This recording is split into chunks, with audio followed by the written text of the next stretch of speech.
چلو ہم تو یہاں اگر جیت جائیں گے تو مسجد بنائیں گے، اور ہندوؤں نے کہا اگر ہم جیت گئے تو ہم مندر بنائیں گے۔ تو انہوں نے یہ سوچا کہ چلو ٹھیک ہے، جج صاحب نے دستخط کرا لیا اور تاریخ دے دیا کہ فلاں تاریخ پر آؤ اور ان کو لے کر کے آؤ۔ بڑے میاں کے پاس جو ہے سارے مسلمان پہنچے، کہنے لگے کہ بڑے میاں ایک بات بتاؤں۔ کہا کیا؟ کہا جو اتنے دن سے مقدمہ چل رہا تھا تو وہ جو ہے گیند ہم لوگوں کے پالے میں آ گیا۔ کہا کیا ہوا؟ کہا وہاں ہندوؤں نے کہہ دیا کہ جو مفتی الہی بخش صاحب کہہ دیں گے وہ ہم کو تسلیم ہے، تو وہ اگر آپ کہہ دیں گے کہ مسلمانوں کا ہے تو مسلمان وہاں مسجد بنائیں گے، وہاں عبادت خانہ تعمیر کریں گے۔ تو اب آپ ہی کے فیصلے پہ آپ چل کر کے کہہ دیجیے ہم لوگوں کی جیت ہو گئی۔ مفتی صاحب نے کہا چلو ٹھیک ہے، کون سی تاریخ؟ کا فلاں تاریخ۔ لکھا ہوا ہے دوستوں، بزرگوں نے اس واقعے کو لکھا ہے، بڑے ہی اہتمام کے ساتھ لکھا ہے کہ جج کی عدالت میں ہندو بھی جمع، مسلمان بھی جمع۔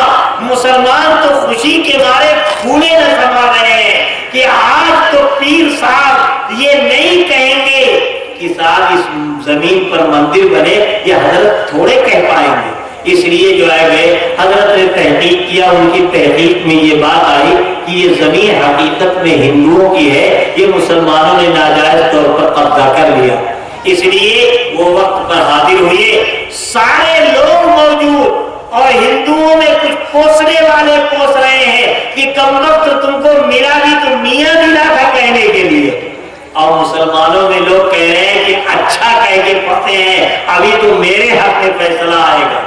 جج صاحب نے پوچھا کہ مفتی صاحب آپ بتائیں کہ یہ زمین آپ کی تحقیق کے مطابق ہندوؤں کو دی جائے یا مسلمانوں کو دی جائے؟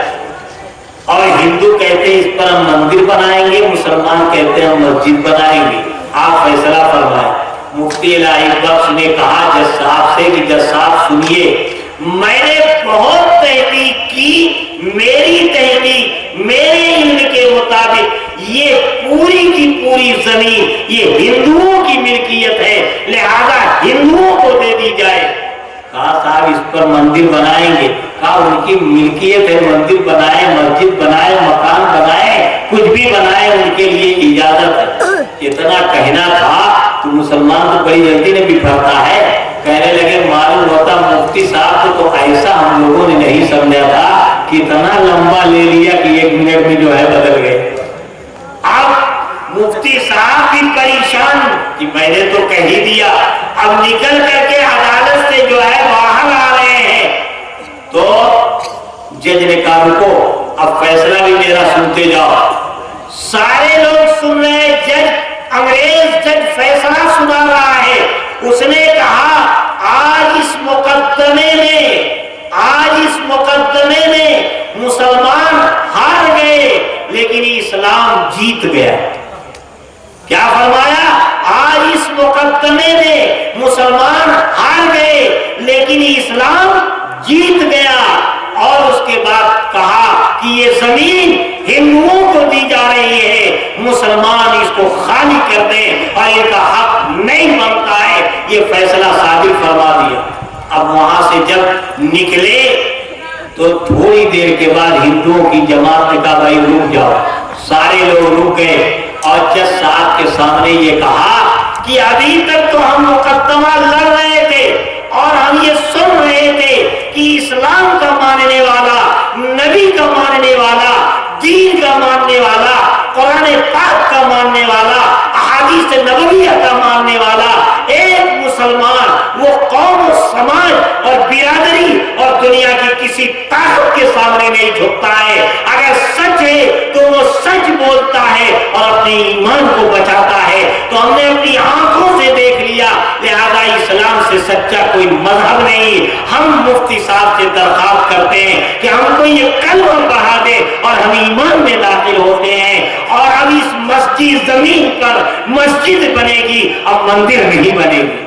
آپ نے دیکھا ایک زمانہ وہ تھا، آج ہم کیا کہتے ہیں؟ کہتے ہیں اگر ہم جھوٹ نہیں بولیں گے تو ہماری دکان نہیں چلے گی، اگر ہم جھوٹ نہیں بولیں گے تو ہماری سیاست نہیں چلے گی، اگر ہم جھوٹ نہیں بولیں گے تو ہمارا کام ہی نہیں چلے گا۔ آپ بتاؤ کسی چیز کی پرواہ نہیں کیا، لیکن جج نے جو فیصلہ لکھا وہ صحیح ثابت ہوا کہ مسلمان تو ہار گئے لیکن اسلام جیتا کہ نہیں جیتا؟ اتنے لوگوں نے کلمہ پڑھ لیا تو اسلام نے اپنے مخالف کو شکست دے دیا کہ نہیں دے دیا؟ اسلام کی حقانیت کو آج جو کچھ ہو رہا ہے ہمارے اعمال سے، ہمارے کرتوتوں سے یہ ہو رہا ہے۔ ایک زمانہ وہ تھا کہ صحابہ کس طریقے سے اللہ کے نبی صلی اللہ تعالی علیہ وسلم کی ایک ایک سنت پر عمل کرتے تھے، اور دیکھو صحابہ کس طریقے سے کہ 13 سال کی عمر ہے، حضرت عبداللہ ابن عباس رضی اللہ تعالیٰ عنہ کی عمر کتنی ہے؟ 13 سال کی عمر ہے جب اللہ کے نبی صلی اللہ تعالیٰ علیہ وسلم اس دنیا سے گئے، لیکن اس 13 سال کی عمر میں اللہ کے نبی صلی اللہ تعالیٰ علیہ وسلم کی معیت میں، اللہ کے نبی صلی اللہ تعالیٰ علیہ وسلم کی خدمت کی بنیاد پر کہ ایک مرتبہ آقا نامدار جناب نبی کریم صلی اللہ تعالیٰ علیہ وسلم استنجے کے لیے تشریف لے گئے، تو حضرت عبداللہ ابن عباس رضی اللہ تعالیٰ عنہ اس وقت کتنے چھوٹے تھے؟ جب اللہ کے نبی صلی اللہ تعالیٰ علیہ وسلم کے وصال کے وقت حضرت عبداللہ ابن عباس رضی اللہ تعالیٰ عنہ کی عمر 13 سال ہے تو بہت چھوٹے تھے۔ تو آپ جب دیکھا کہ حضور استنجا کے لیے تشریف لے گئے، فوراً لوٹے میں پانی بھر کر مسواک لا کر رکھ دیا، اور جہاں پر وضو بنانا تھا وہاں پر رکھ دیا۔ اللہ کے نبی صلی اللہ تعالیٰ علیہ وسلم جب فارغ ہوئے اور تشریف لائے اور دیکھا کہ لوٹے میں پانی رکھا ہوا ہے، وضو کا پانی رکھا ہوا ہے، تو اللہ کیا پوچھا؟ یہ پوچھا کہ یہ بتاؤ کہ یہ پانی کس نے رکھا؟ تو پتا چلا کہ عبداللہ ابن عباس نے رکھا۔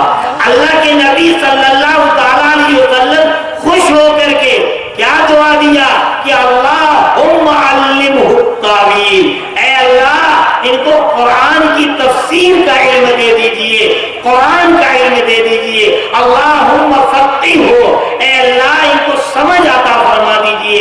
اور نبی کی دعاؤں کا اثر یہ ہوا کہ آپ حبر الامت کہے جاتے ہیں، اور ساری تفسیریں جو ہے ان میں سب سے زیادہ جو تفسیر اچھی مانی جاتی ہے وہ تفسیر ہوتی ہے جو سند جا کر کے حضرت عبداللہ ابن عباس رضی اللہ تعالیٰ عنہ پر مل جائے۔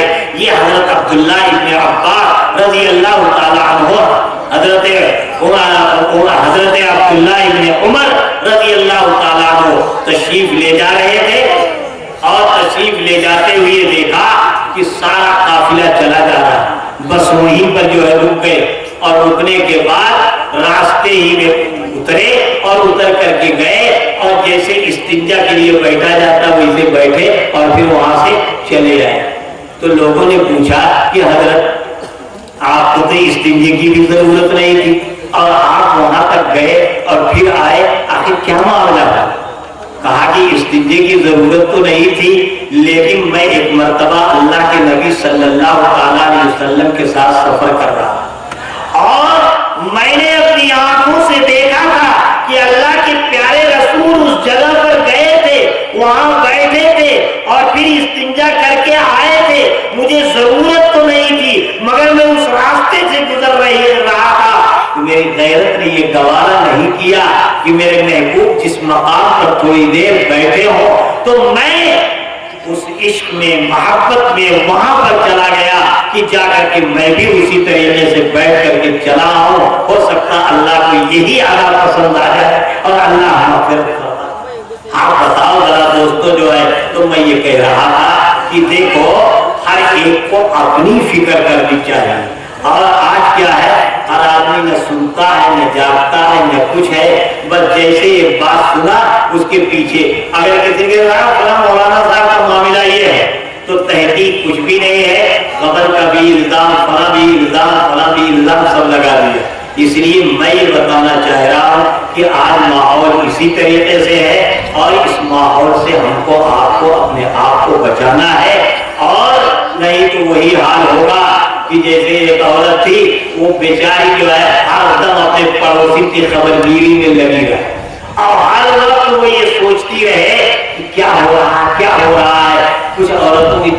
کسی کا مرض نہ ہوتا ہے، تو اس لیے اس نے ایک دن پردے کے آڑ سے اپنے پڑوسی کو دیکھا کہ وہ ہاتھ کا کنگن بھی نکال رہی ہے اور کان کی بالی بھی اتار رہی ہے اور ناک سے بھی زیور اتار رہی ہے اور پیروں سے بھی زیور اتار رہی ہے، گلے کا ہار بھی نکال رہی ہے۔ وہ دوڑی دوڑی آئی اور آ کر کے اس نے اپنے شوہر سے کہا تم یہاں پر سوئے ہو؟ کہا کیا ہوا؟ کہا تم یہاں پر سوئے ہو، ہماری پڑوسی تو بیوہ ہو گئی۔ وہ بیچارہ پریشان ہے، اس نے کہا پڑوسی بیوہ ہو گئی؟ کہا تم کو کیسے معلوم؟ ارے کہا یہ بال ایسے ہی تو ہے، پکا ہے، بہت قرینہ سے میں سمجھ جاتی ہوں، قیاس کرتی ہوں۔ کہا کیا کیا؟